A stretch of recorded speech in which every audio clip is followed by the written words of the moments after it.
In this episode, I'll answer a question about a horse who doesn't like something, and I'll talk about what to do about it. So this is something I think everybody has experienced at one point or another, and I love that this question is being asked because it shows a respect for the horse's feelings. So in this episode, I'll talk about the need to recognize dislike versus fear and some choices we have in addressing this. So here we go. Episode 49, Ask Karen Anything. Hi, I'm Karen Rohlf, and welcome to Horse Training in Harmony. This podcast is about you making progress with your horse in a way that you both can love. It's about learning how to move and be in harmony. Because yes, you really can develop a horse to be both athletic and happy. When we show up as our best selves for our horses will show up for us. So let's get started. I think the best way to start this episode is just by playing this person's question. If you follow me on Facebook, or if you're in my video classroom, or if you're in my Dressage Naturally Land Facebook group, you'll see that every now and then I do a little call out and I'll post that I'm taking student questions for this podcast. So this is somebody who answered that call out. And so here we go. Let me just play this. Hello, Karen. Thank you for taking my question. I currently board my horse at a very large equestrian center. However, I keep him in a pasture with 3 other horses. And I noticed that he seems to be apprehensive and uncomfortable about going down to the large barn that we have that includes the tack stalls and the wash racks and an indoor arena. I don't have to take him down there, but I do in order to expose him to more activity, and that's where my friends are, of course, congregating. So when I don't go down there, I miss out on the socialization. But I have other places to ride him, and I can tack him up from my car. So my question is, should I continue to encourage him to go down there to the barn when he's clearly uncomfortable? I notice not only is he hesitant to go down, but when we leave, he walks really fast, like he can't wait to get out of the barn, which is rather dark, very, very long concrete alleyways. So that is my question. I just want to know if I'm doing the right thing by him. Thank you. All right. So thank you, Geraldine, for this question.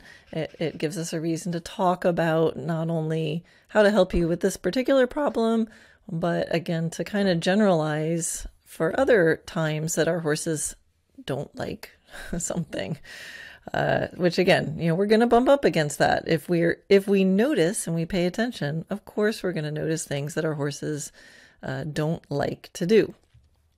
And how we handle that is really important. So first of all, I have to commend Geraldine for recognizing this. And I know that that might sound really obvious, but there are lots of people who don't recognize when their horses are apprehensive or uncomfortable, or they do, but they would call it disobedient or something like that. So anyway, yay you for recognizing that. We want to be aware of this dynamic going on, and we want to realize that we have choices. So 2 of the big categories of choices that we have are to avoid the thing that the horse doesn't like, don't do it, or do stuff to get him to eventually, hopefully, like it, or at least not dislike it. Now, the third option is to tell the horse, shut up and do it anyway, just because I asked, but I don't really put that as a choice because I don't think that's what we're trying to do here.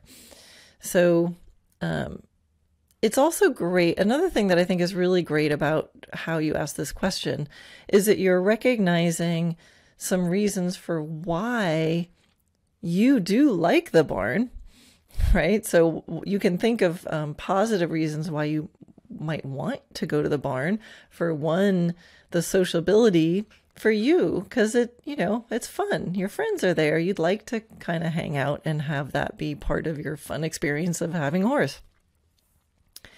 And you recognize the good thing about trying to address this in that it can help your horse, overcome this problem, hopefully feel better about it. And then, it can be a nice experience for your horse. I like also that you're recognizing perhaps why your horse might not like it.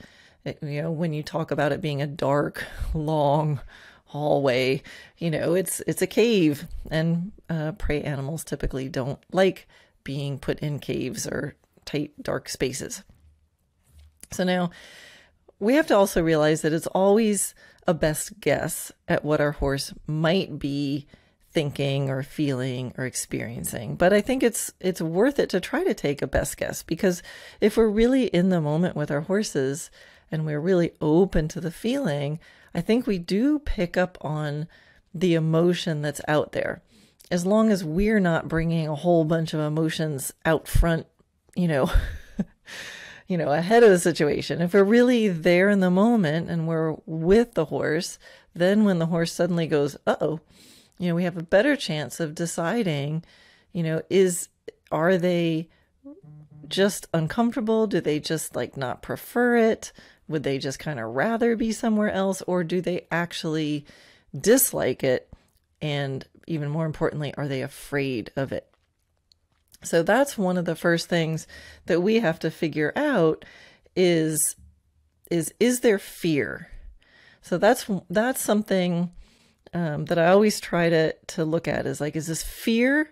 Is it confusion? Is it dislike? Or is it just kind of, there's other things I like better, right? So you had said the words apprehensive and uncomfortable.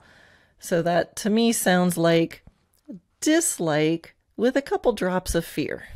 It's not full on, I'm terrified of the barn, but apprehensive to me is there's a little lack of trust.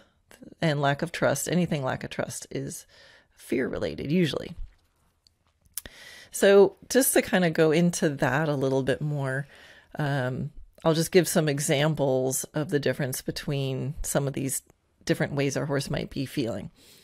So let's take a different thing, ears being rubbed or brushed, like the inside of the ears.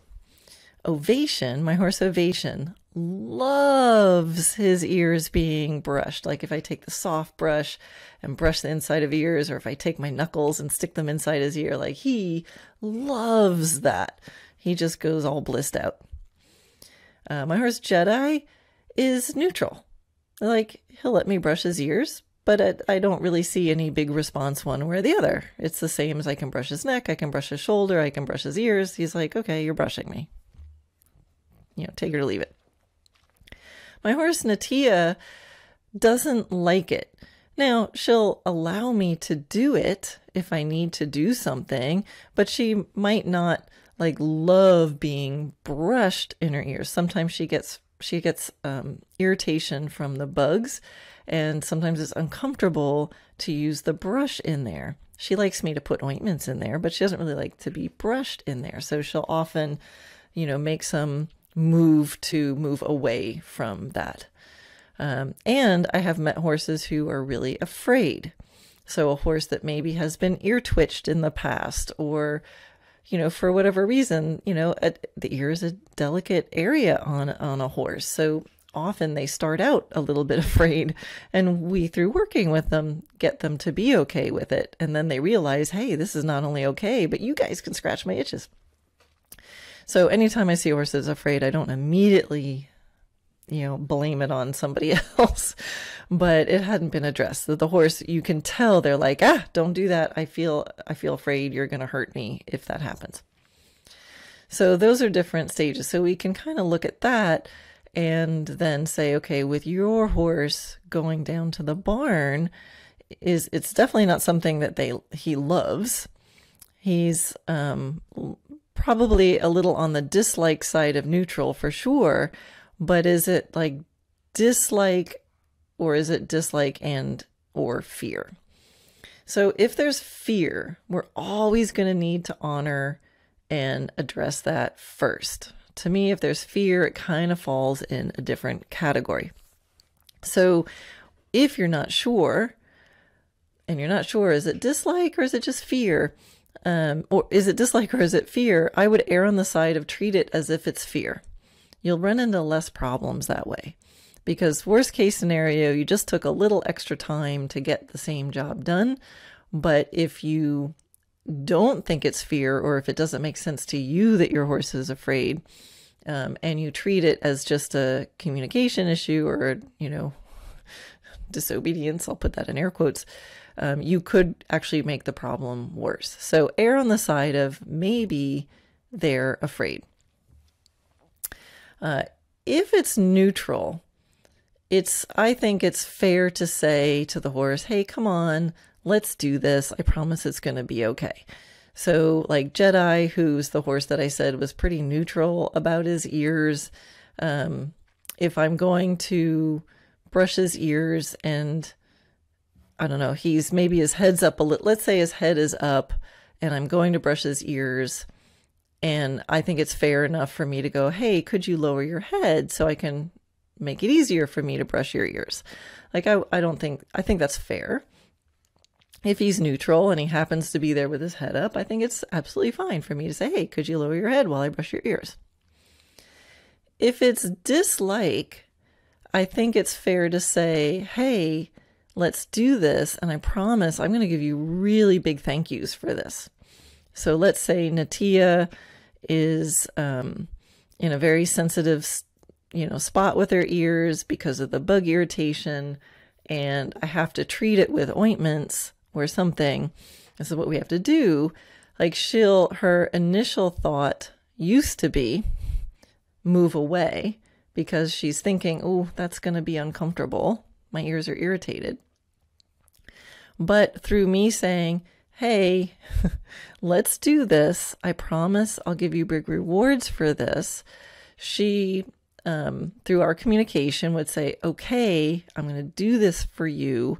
And then I would be very gentle putting the ointment in, and then I'd give her lots of thank yous and cookies for it.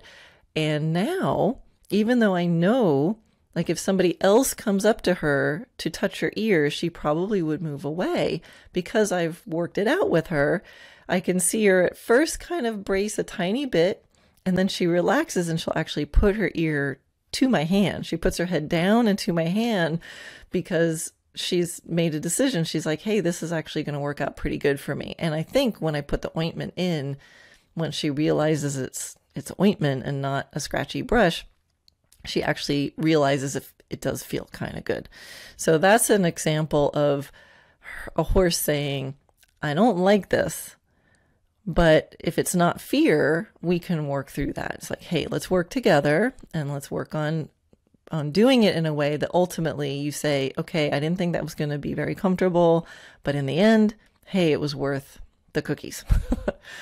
Now, if it's fear, if it's a horse who has a major, like, hey, don't touch my ears, I think you're going to hurt me, then I would not do that. I would not say, hey, let's work through this, put your head down, I'm going to keep going with this and hopefully get to the other side of that.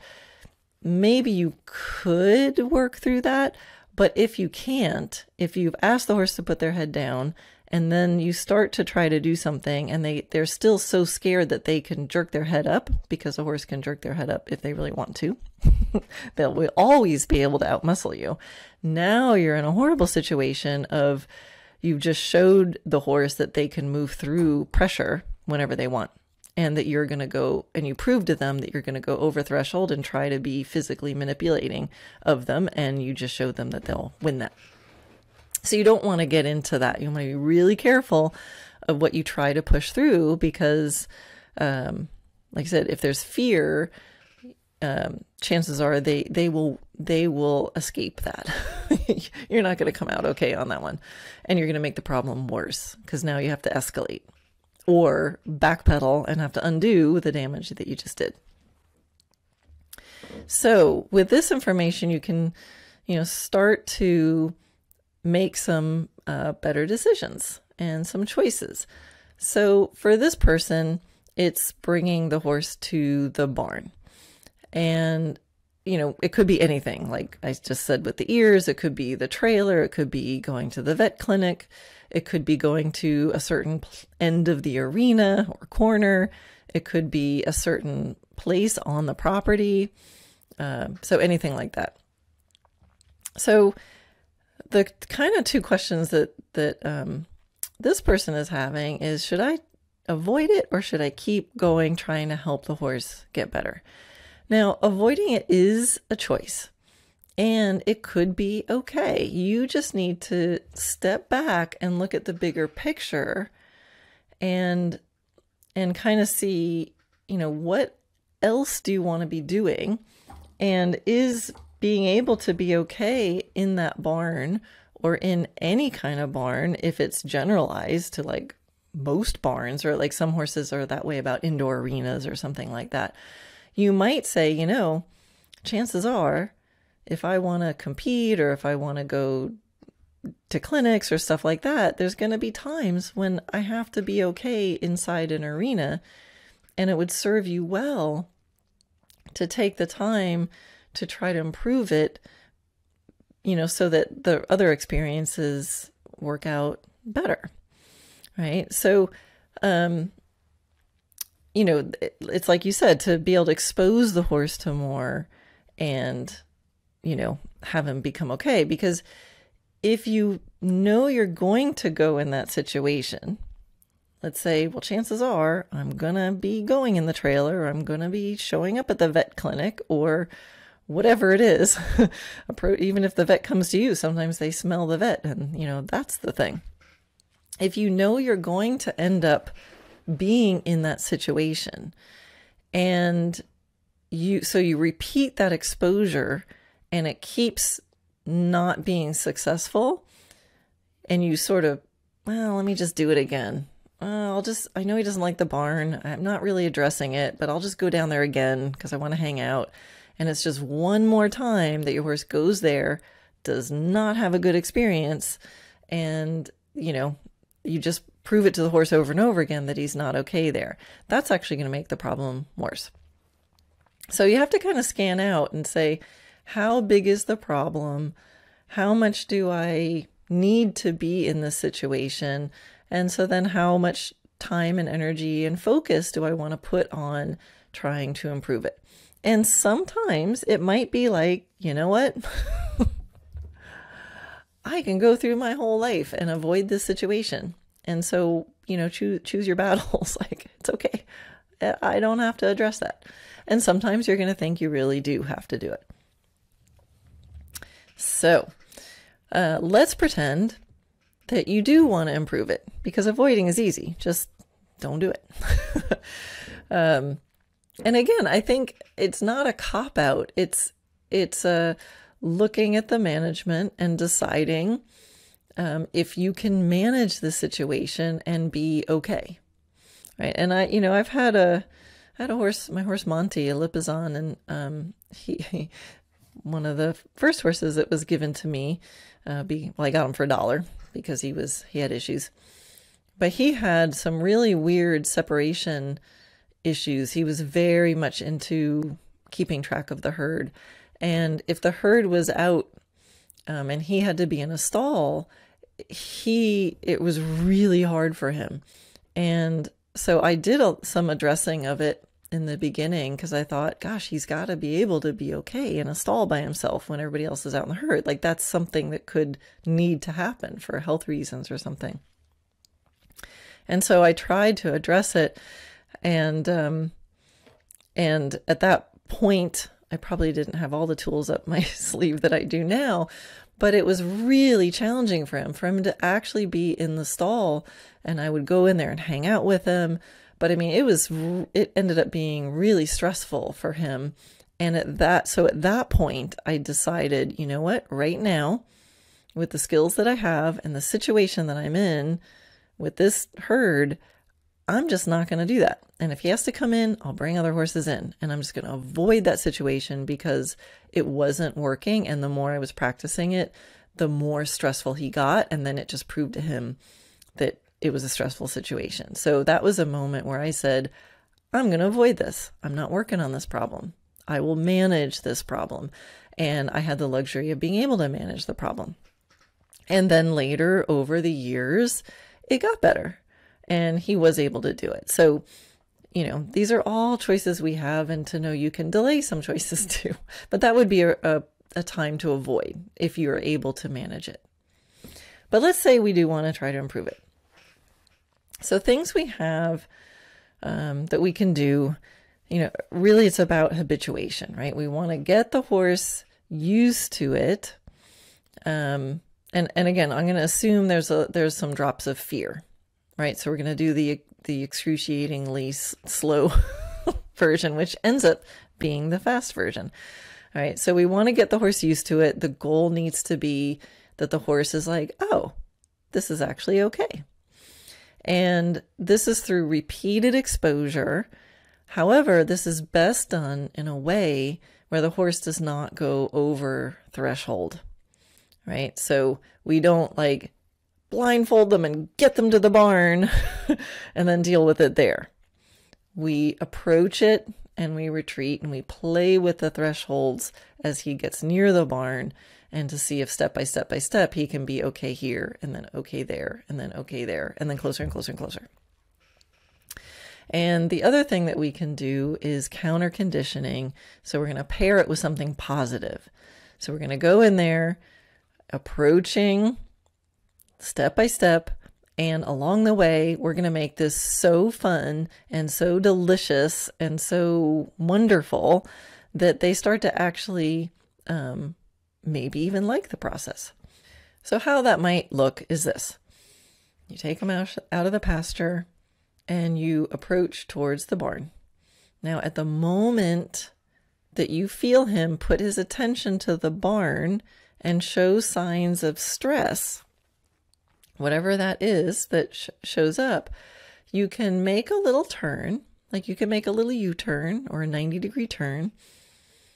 You can, sometimes when I do this, I'll make a little like a little whistle sound or whatever it is. That's my, hey, look over here at me sound. And then when your horse turns and does pay attention to you, and, if they're really fixated on it, you might have to turn and then turn and then turn. And I might go, hello, hello. And I'll call the horse's name. And when you find that they look at you again, then you just give them a big, warm, fuzzy smile. Hi, hello, cookie. So what you're rewarding is them focusing on you. So you're going to be controlling their attention. And this is where you want to do this at every threshold and be very, very aware and see, how does your horse show you that he's over the threshold? So some horses are really obvious. They're walking along and then they hit the brakes, or they walk along and then up goes the head, ears are pricked forward and they're snorting, or your horse might check out. Like they walk along and all of a sudden they're glazed over and you see them going inside themselves. So whatever it is, and if you're not sure what it is, err on the side of doing it, even if maybe you're not sure if you really lost his attention. Because if you do a little turn and get him to listen to you and then look at you and then get a cookie, and he didn't need to do that, well, then it's just practicing communication and, no harm. But if you wait too long and wait till he's, past the threshold for another 20 yards, and now he's really over threshold, then you've lost some opportunities. So you go along. After that, then you've now retreated a little bit because you've turned, and then you go, okay, let's go again. And you go again and you just observe your horse. You might go 2 steps. You might go another 10 steps, and then really watch at what point does he put more attention onto the barn than you. And when you feel him change, however that changes, the apprehensiveness, the uncomfortableness, then do a little turn. Hey, hello, hello, whatever it is. And then when he's looking at you, hi, give him a little cookie. I like having a little trick that my horses do. Some horses, like if I tell them to, quote, smile, they put their lip up, or my horse Teo will stick his tongue out, or a horse that lifts his leg. So sometimes when you do get their attention, you can ask them to do a little trick, something that they love and they're very successful at. And it keeps them thinking about communication and that they're successful, and looking at you and paying attention to you is super fun and cool. So I can, do stuff like that. So you're just kind of changing the dynamic. Instead of we're going to the thing you don't like, it's all about the journey to the thing, right? So hopefully you get their mind more on you and more on the journey and more on them being successful and feeling really well thanked. And so you'll do this, you'll repeat this, and kind of looking at each day, and that you do this because each day might be different. And your goal is to end on a successful note. And you're going to have to figure out what that is.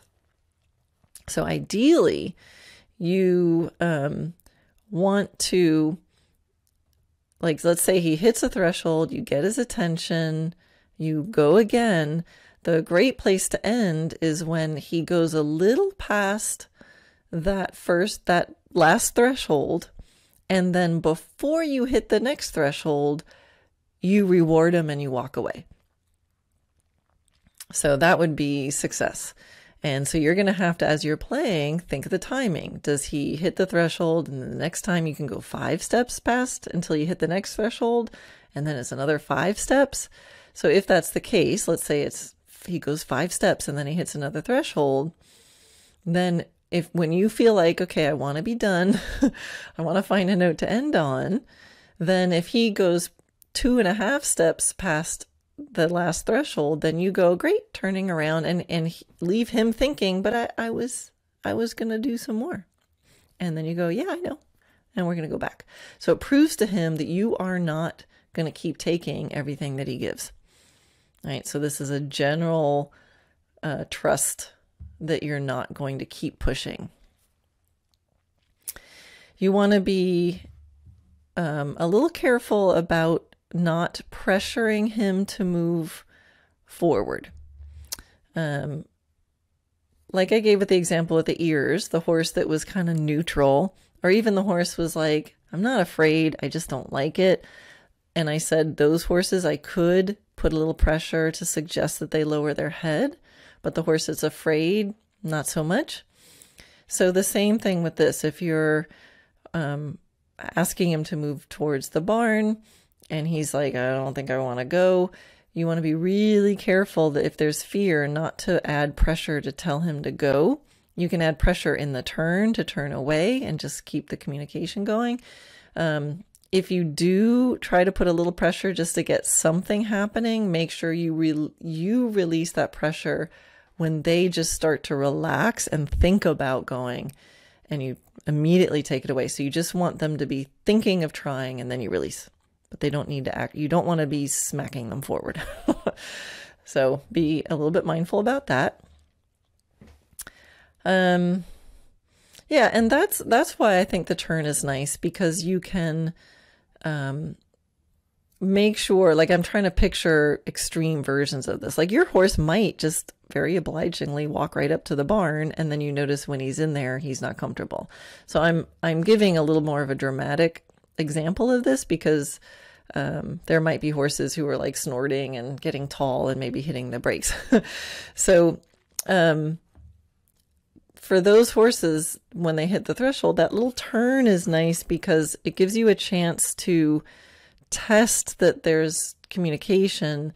You can, if they're really stuck in the ground, you can say, hey, come on, I said move, but because you're turning, you're actually putting that pressure in a way that moves them away from the thing. You just don't want to be caught in this thing of they don't want to go and you're pushing them to go in a straight line, direct conflict. That's usually not going to work ultimately. So even if he does walk to the barn like a quote good boy, and then you see he's nervous at the barn, I would still play with this method and see if there's another layer of when he goes into I'm not okay, but I'm going to oblige anyway. Right? So be aware of those, obliging horses, because sometimes they internalize. And part of the process of unwinding is for you to notice more subtle versions of him saying, I'm not okay. And this is where it's this kind of method where people report, that they had a horse who just did everything and was perfect. And then they got him home and started doing, quote unquote, horsemanship with him. And all of a sudden they're acting out. Well, they're acting out because now they feel communication and people are acknowledging all those deep fears and not okayedness. And so it naturally will go through a stage where suddenly they're telling you what they're not okay with. And it looks like things are going backwards. The point is you got to keep going until they really are okay with it and they're not just obliging. Because often those just obliging horses who are not okay, they're just obliging, it is showing up somewhere. And, like this person said, she's noticing, and those things I think add up over time and they're ultimately going to come back and bite you in the butt. So remember, the goal is not to get him in the barn and have him behave. And I know that, Geraldine, that's not what you said. I know that that's not what you're thinking. The goal is I just have to, take your question and try to answer it for everybody. The goal is not to get them in there. The goal is that he's okay being there. So success, don't think success means he's in the barn and happy on the first attempt. You have to make it a game to have a little bit of success. Make it, the success is how you work through the process, right? It's the process of doing it is where your success is.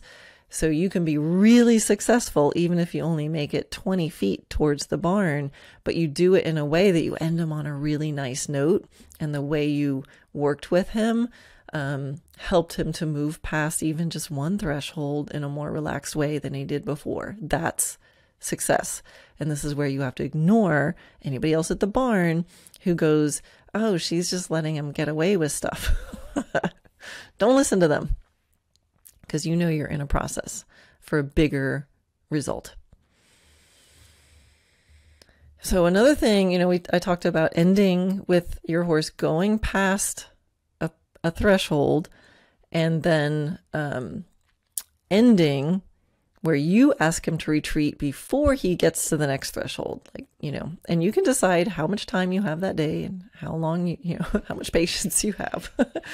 But if you start feeling like, okay, I think that was enough, we crossed 3 thresholds and I don't want to get into doing this again for the 4th one, so let's find a note to end on, take stock of the normal pattern and you turn him around before he hits the next threshold and just walk away. You want to also make a note of exactly where that threshold was. And then you can, as you repeat, you can note the progress. So for you, for this case of walking towards the barn, it's really easy because if you go on the same path, you can count fence posts, make a little marker and go, all right, here's the first place I saw tension. And then here's where we got. And then the next day you can measure. Is this first threshold before or the same or later than it was the other day? Because it'll probably change a little bit day to day, but you can find sort of the average. Hey, it's usually around here that he usually starts showing me signs. And then you can really measure your progress. And I tell you, 8 feet, one fence post difference can be hugely meaningful. So, and remember also, during this process, the goal is that he's paying his attention is on you. And it feels like it's a good payoff for him to have his attention on you. Now, in the video classroom, I have a video. It's January 2021, Playing with Thresholds with Teo.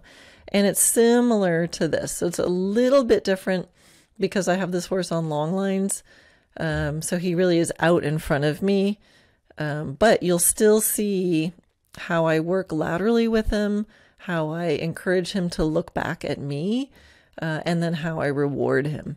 I'm planning on doing another video in the classroom with a technique that's a little more similar to what I'm describing with you with this one. But I think this January 2021 playing with thresholds with Teo will really help you, because I'm asking him to go on the long lines to a part of the property where he used to get really nervous, and he goes introverted, but then he'll also get snorty and you'll see lots of different things that I do. And I think it'll really help you with the timing and to be able to see the expression changes. I think you'll find it really, really interesting.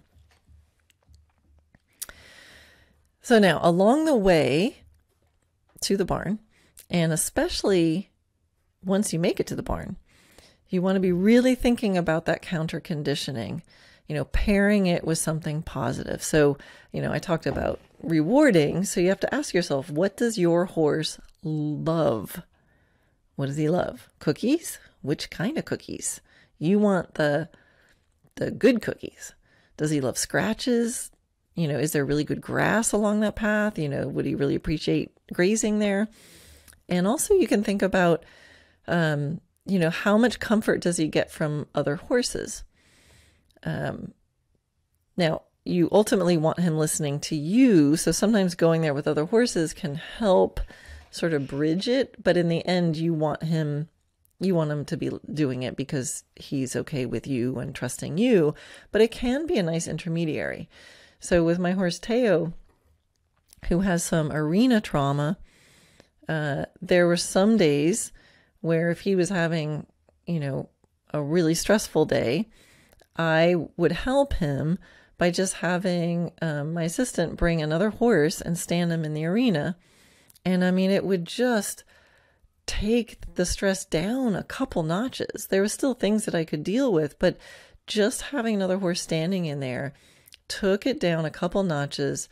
He would take a little sigh of relief, and then he could focus on me better. So, that was something I felt when sometimes it feels like, oh, that's a cop out. And, ultimately we need to move past that. Otherwise it can become a crutch. But it can be a bridge. Remember, the goal is that they listen to you. But if there's a circumstance that makes it easier for them to listen to you because it takes the stress down, do it. Right? So you don't want him going just because he's following another horse, but do it if that other horse gives him comfort so that then they can listen to you. And that's what really, really helped with Teo. And now he does not need another horse in the arena. I'm happy to report. So I was thinking about an idea that could help solve kind of both the problems, Geraldine, with your desire to hang out with your friends and your horses, to make it easier for your horse. And if you feel like you have some horse friends that would be up for this, maybe you can talk some of your horse friends into helping you with this, and they can enroll. You can enroll them to help you. So it has to be the right people. They have to know what the purpose of this is, and they have to be game, and they have to be patient, and they can't be giving you their 2 cents and like clucking and swinging their sticks at your horse while you're trying to do something else. So choose them wisely, but this could be fun. So let's create this picture, and then you can see whether this is possible or not. So have your friends come up to his pasture, your horse's pasture, with their horses and just hang out a little bit. And then you're going to go a bit towards the barn. You're going to do the same threshold exercise. And when you feel your horse hitting a threshold, you go, oh, hang on, everybody. And you do the same exercise. You turn them, get them to look at you. And then you wait there. And at this point, you make it fun and you bring some snacks for the people. So you can make this like a wine and cheese party, right? So, you go along, and whenever you have to stop and wait for your horse at a threshold, you bring out the little mini breeze or, some crackers or some chocolates, and you hand out, M&Ms to everybody. So everybody's hanging out, socializing, and then you're like, okay, here we go again. And then you go and you walk your horse up and you're, it's like Simon Says, you're leading the way and you're like, oh, hang on. And I lost my horse's attention. And you do your little turn, you get your horse looking at you, hi, give him a cookie, and then you pass out the M&Ms again to all your friends. And they can talk and they can chat and they can laugh and they can talk about whatever you want. You're just socializing. It's just like a little wine and cheese party that inch by inch goes closer to the barn. So this could, if it's the right people, could be a really fun distraction for you. It could keep the vibe really playful, and and it gives your horse the support of other horses, without it just being a little cheater thing of he just follows the other horses in and then goes, how did I get here? So you just keep repeating this. It's the same thing, right? So it's a little positive reinforcement for your friends and a little way to keep things happy and calm. So anyway, I hope that you have some friends around that could help with. And then again, as you go closer and closer, hopefully if you're doing this by thresholds, you'll end up closer and closer, and do this on a day where you have endless time. Do it on a day where the whole purpose is this process. It'll be an interesting thing to practice for you both. And just remember, the goal is to master the process. The goal is not to reach the destination. If you focus too much on the destination, it's actually going to mess up your process. If you focus on the process, you're actually going to have a better chance of getting there. So I hope that helps. You'll have to report back to me. I'm really curious, Geraldine, if you end up having the mobile wine and cheese party or M&M party with your friends. Maybe just bring M&Ms for yourself to reward yourself for being so patient and acknowledging of your horse's discomfort. All right. Well, I hope that helps you and everybody else listening. And as always, come visit the Dressage Naturally on Facebook group and leave a comment. Let me know how you enjoyed this. All right. Bye.